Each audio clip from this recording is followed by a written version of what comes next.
চলে গেলাম বাজার করতে। আর আজকে ছিল হাটের দিন। ও মা! হাটের থেকে সবজি কিনে নিয়ে এসেছি।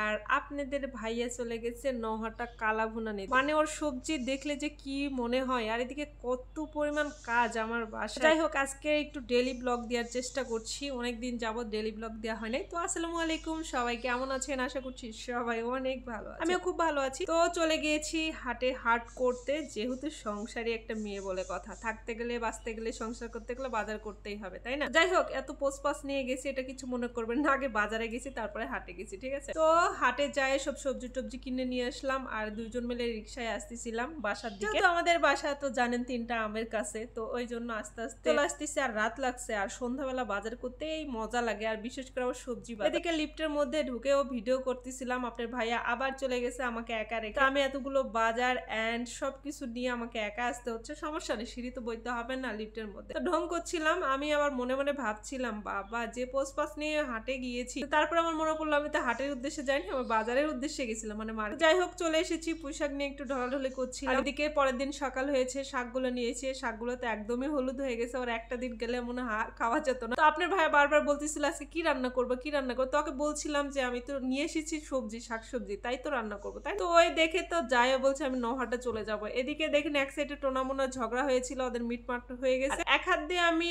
শাকসবজি কাটতেছিলাম, এটা হলো কন্টেন্ট ক্রিয়েটারের ক্রেডিট, বুঝছেন? যাই হোক, এক হাত দিয়ে কাটা শেষ। আমার বরের আবার কলমি শাক খুবই পছন্দ, ও হাটের থেকে কলমি শাক নিয়েছে। ঠিক আছে, কলমি শাকই আমি আজকে রান্না করবো। কিন্তু ওর মাথা ব্যথা হয়েছে, কারণ আজকে গোস্ত রান্না করা নেই। তো মাংস নাই বলে গোস্তটাই বলা ভালো, ঠিক আছে? এদিকে গোস্ত নাই বলে ও চলে গেছে, বলছে যে তাহলে আমি নহাটার থেকে পার্সেল নিয়ে আসি। আমি বলছি যাও, যেহেতু বললো বর খাবে, তো আমার তো না করবো। বলছে তাহলে আমার বাসায় অনেক কাজ আছে, আমি তাহলে কাজগুলো করে নিয়ে এগুলো সবজিগুলো কাটতেছিলাম, পেঁয়াজ কেটে রাখছিলাম ফ্রিজে, এমনকি পুঁই শাক নিয়ে এসেছিলাম, সেটা কেটে রাখছিলাম। আর শাকটা রান্না করবো কলমি শাক, শুধু তো মাংস দিয়ে খাইলে হবে না। আজকে দুপুরে রান্না শুধু কলমি শাক, আলু দিয়ে, আর হলো নহাটার কালাভুনা। যাই হোক, বরকে খেতে দিলাম। আর আমার তো বহুত কাজ এদিকে, আর এদিকে পোস্টপাস করে, এদিকে কাঁচামরিচ পরিষ্কার করতে হবে করে আমি ডিপে। আর কাঁচামরিচ সবসময়ের জন্য আমি ডিপে রাখি সংরক্ষণ করে, কারণ আমি কাঁচামরিচ ছাড়া আমার চলেই না।